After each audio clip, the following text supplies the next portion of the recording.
From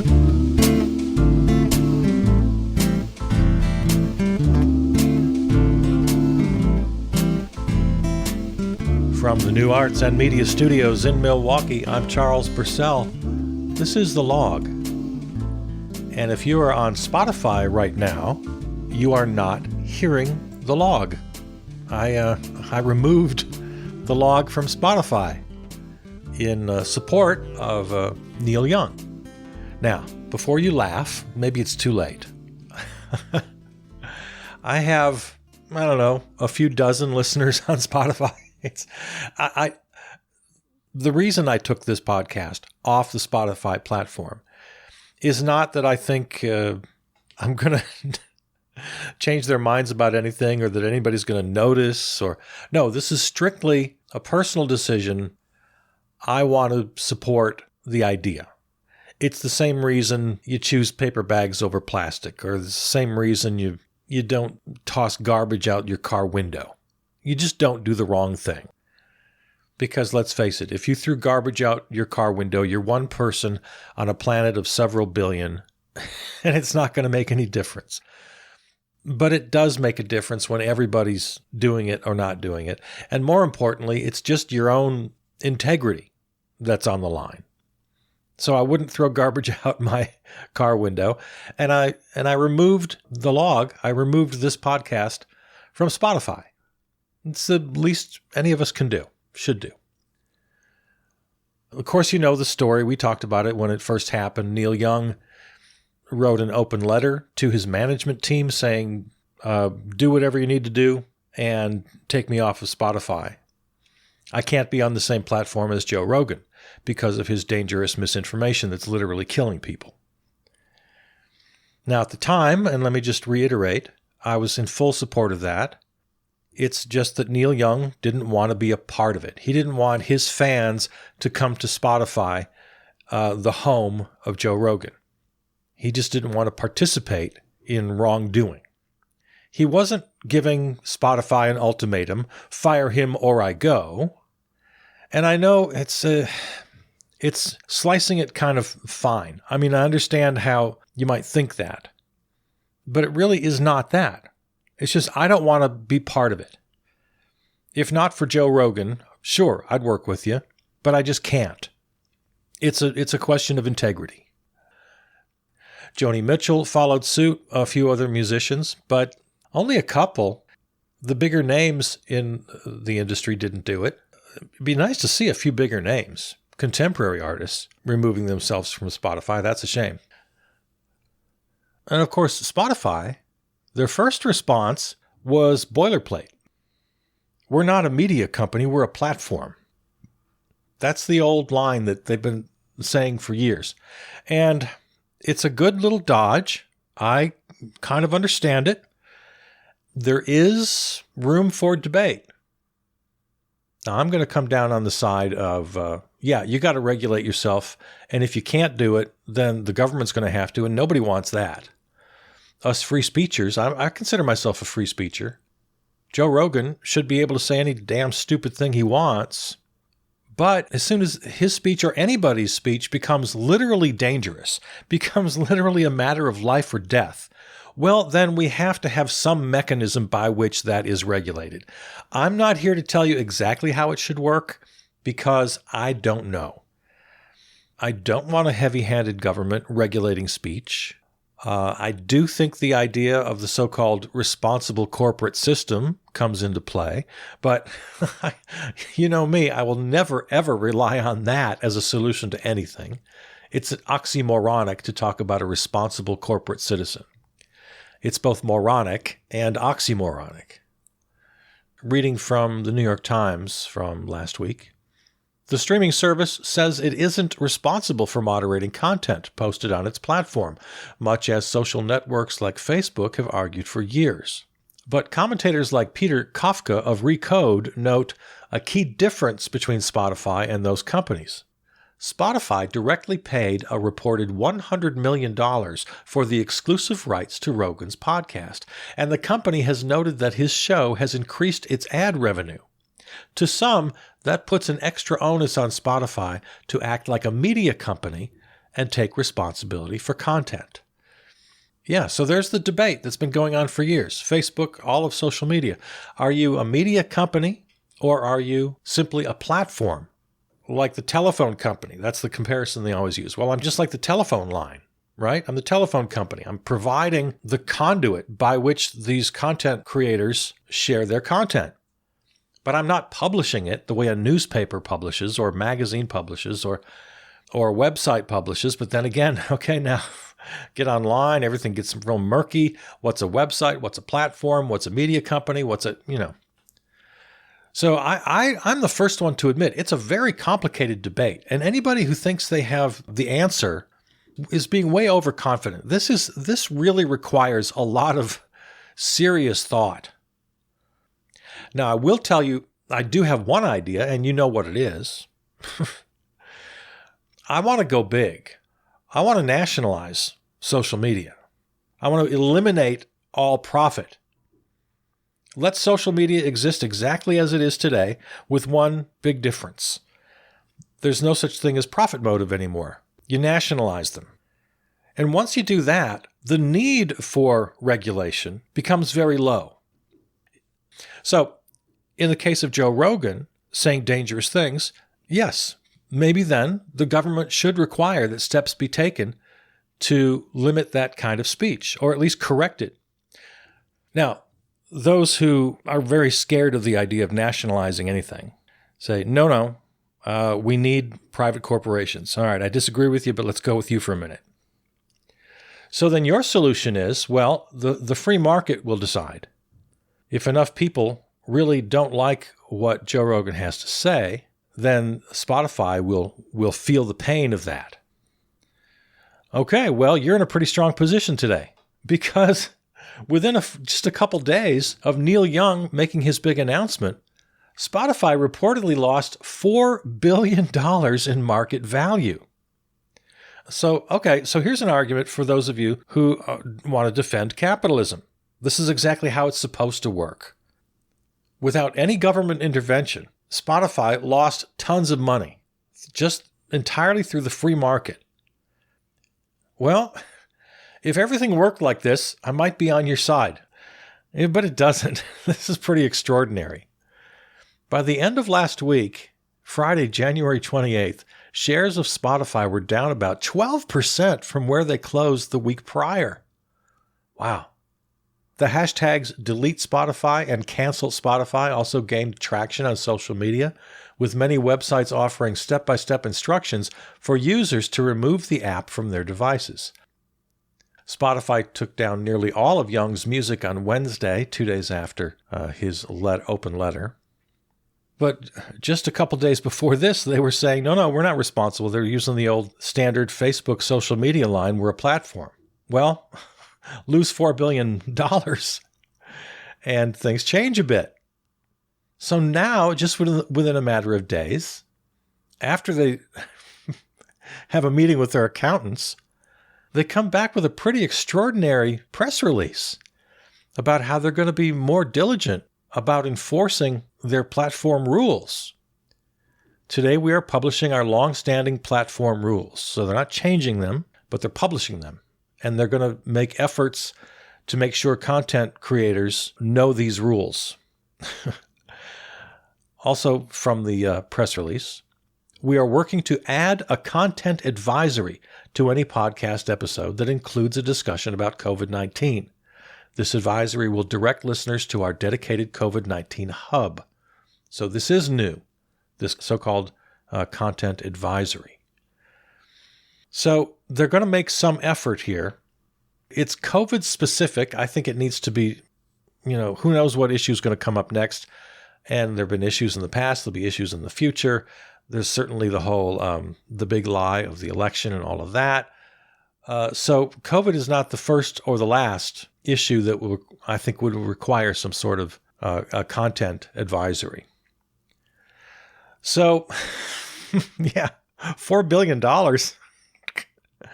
I guess that'll get you moving.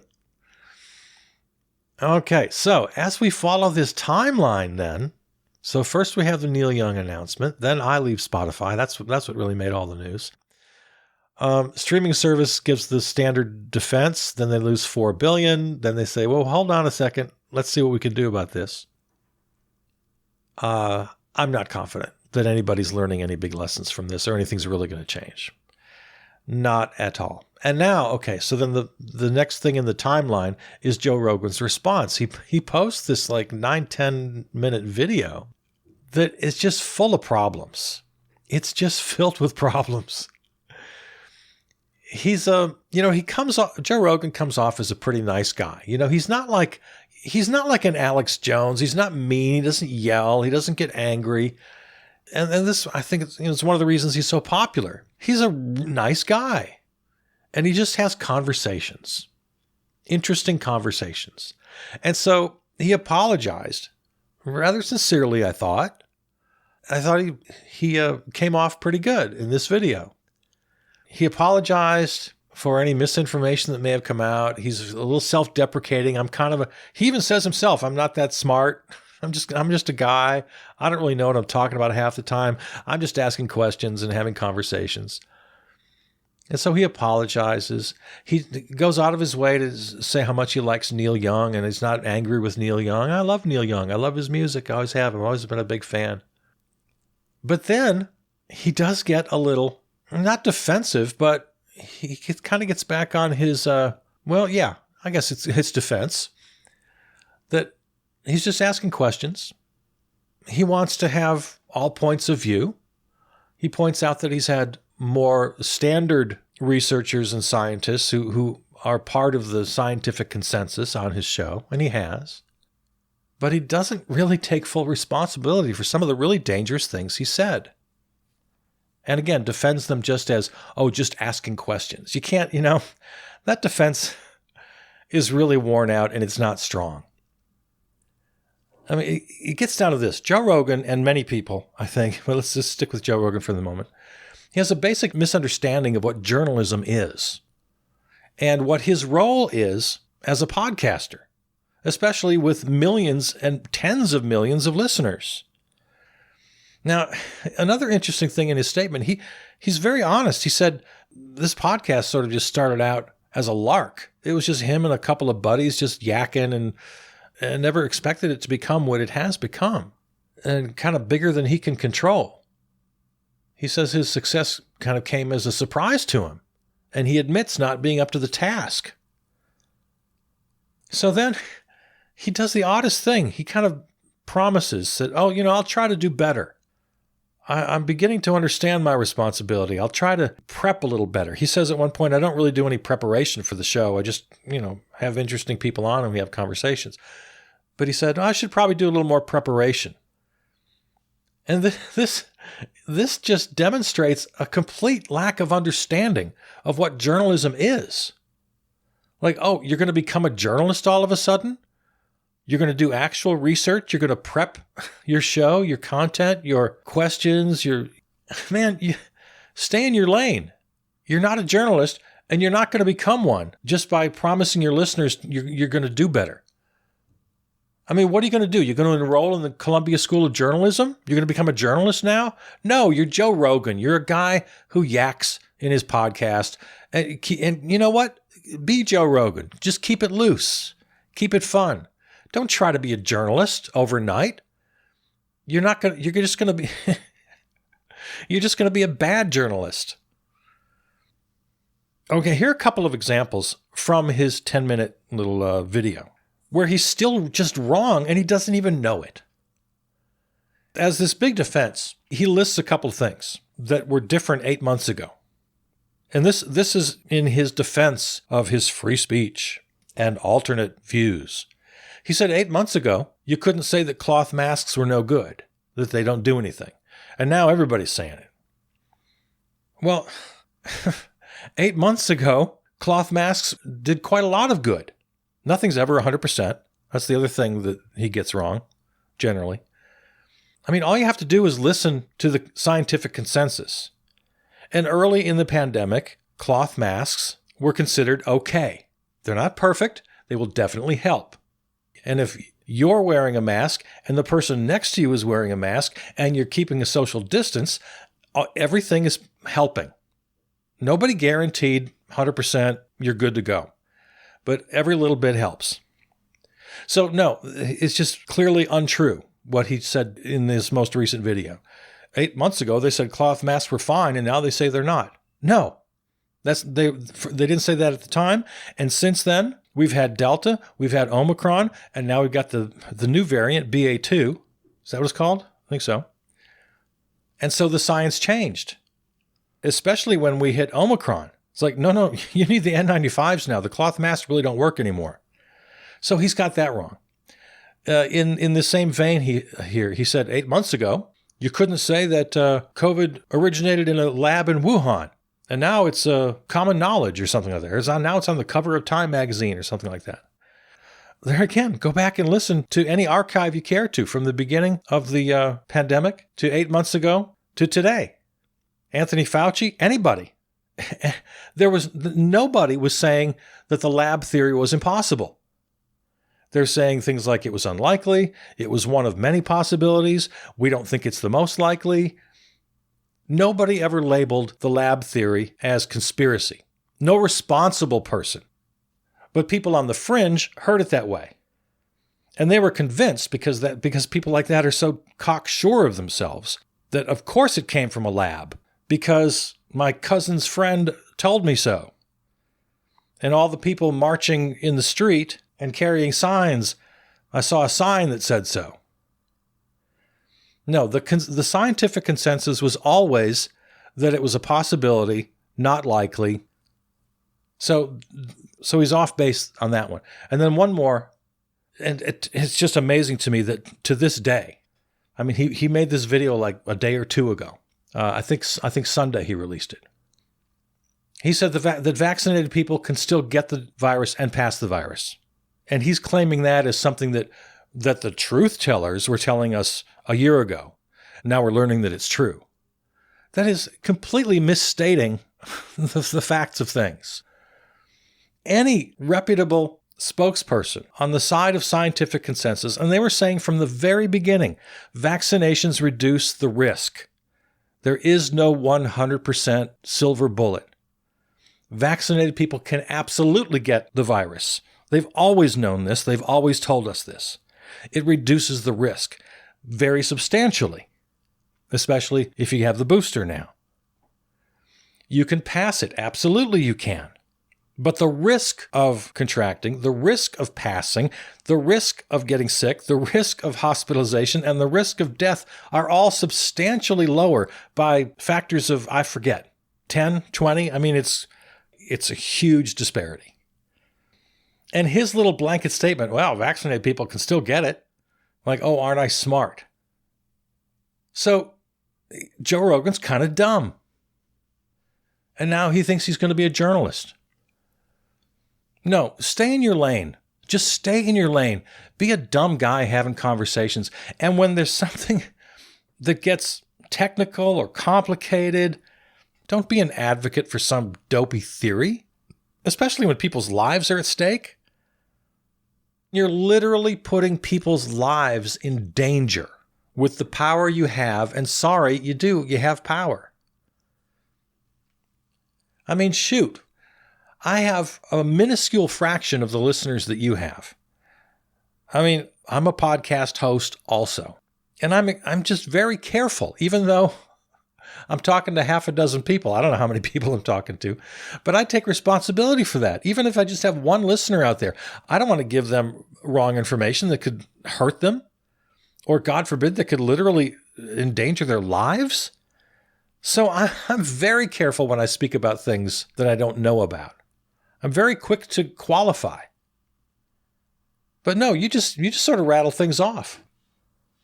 And you continue, even in this 10-minute video, just to rattle things off that are just not true about masks, about the origin of the virus, about vaccinated people contracting and passing the virus.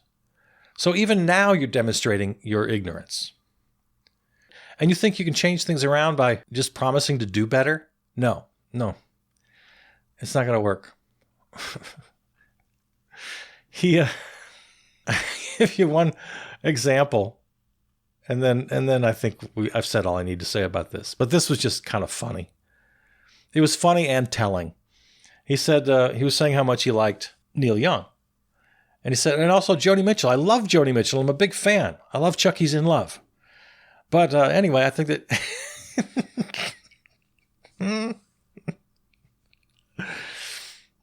So that's a dumb, harmless mistake. Nobody's going to die because he thinks that Joni Mitchell is responsible for Chucky's in Love. Well, of course, that's Ricky Lee Jones. Chucky's in Love. Yeah, that's Ricky Lee Jones. That's not Joni Mitchell, Joe. But there's just an example of the kind of mistake anybody can make. But the fact that he made it in this context, I just think is so telling. Yeah, it's just kind of he says things that are wrong.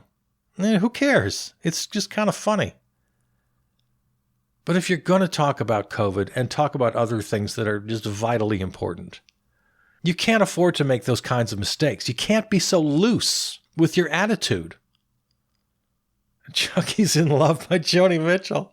The first thing I thought of was that great episode from The Office when they're having the auction and Michael Scott has promised to auction off some Bruce Springsteen tickets, concert tickets, which he never really had in the first place. But that's not my point. The point is that it's very funny. At the auction, he has Daryl, one of the guys in the office, kind of playing DJ for him, and he gave him a list of his favorite Bruce Springsteen songs to play at the auction. And they included, the songs included The Heart of Rock and Roll, which of course is by Huey Lewis and the News. And then a couple other songs that Michael identifies as a couple of his favorite Bruce Springsteen songs are Fast Car by Tracy Chapman and Short People by Randy Newman. That was a funny scene. And when Joe Rogan said of what a big fan he was of Joni Mitchell and how much he loved Chucky's in Love, I immediately thought of that scene with Michael Scott. Getting Bruce Springsteen and Huey Lewis and the News confused.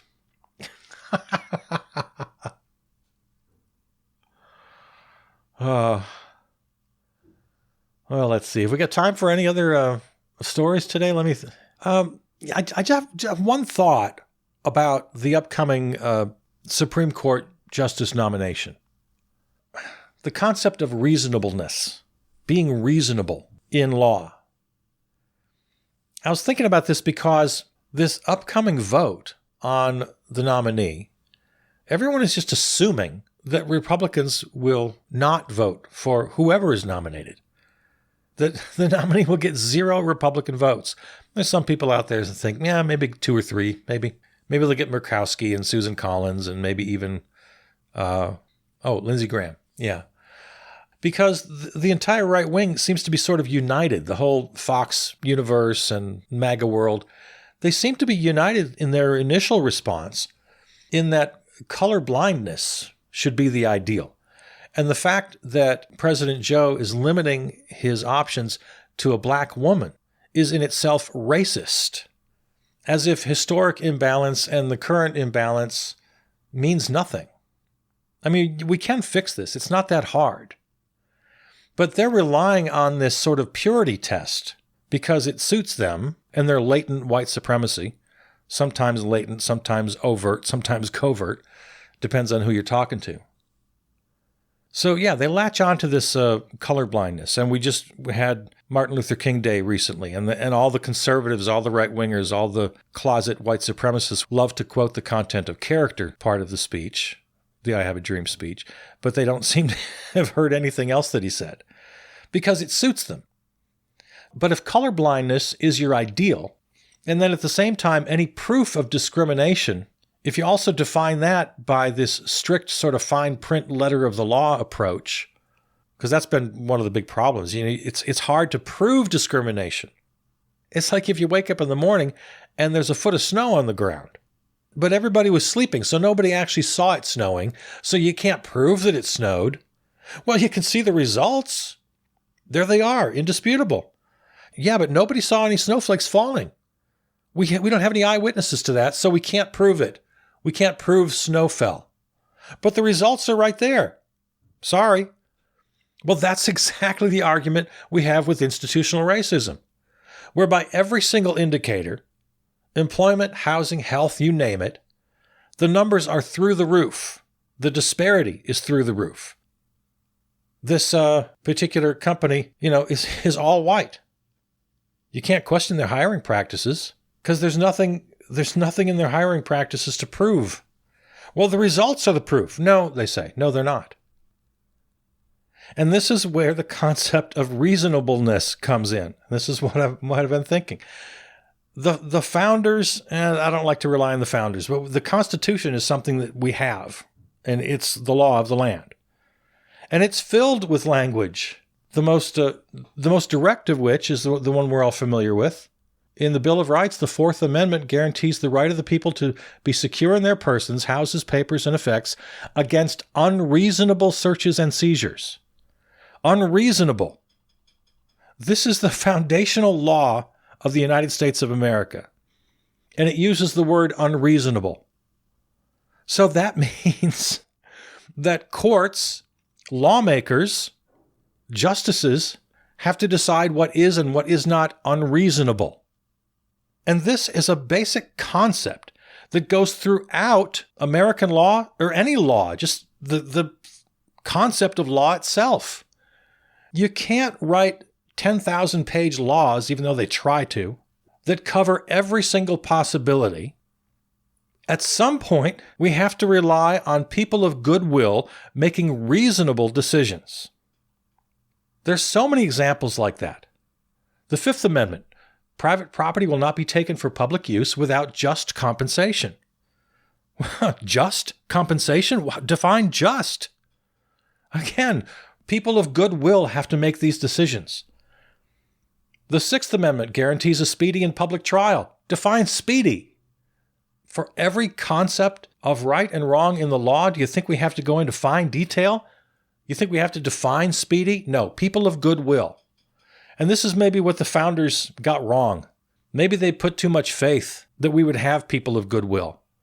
I mean, there's lots of things in there to sort of, checks and balances and impeachment and all sorts of things to rein in the evil doing of would-be tyrants. But you can't do that with every item by item by item in fine detail. We rely on reasonableness. So for the right-wingers, to call this reverse racism is just relying on this broad concept that only serves them. Well, at least their interpretation of it. So I've been thinking about this in regard to the Supreme Court nomination and the decision to limit the choices to a black woman. It's absolutely perfectly reasonable. We have to, in every process of government, rely on the reasonableness of lawmakers.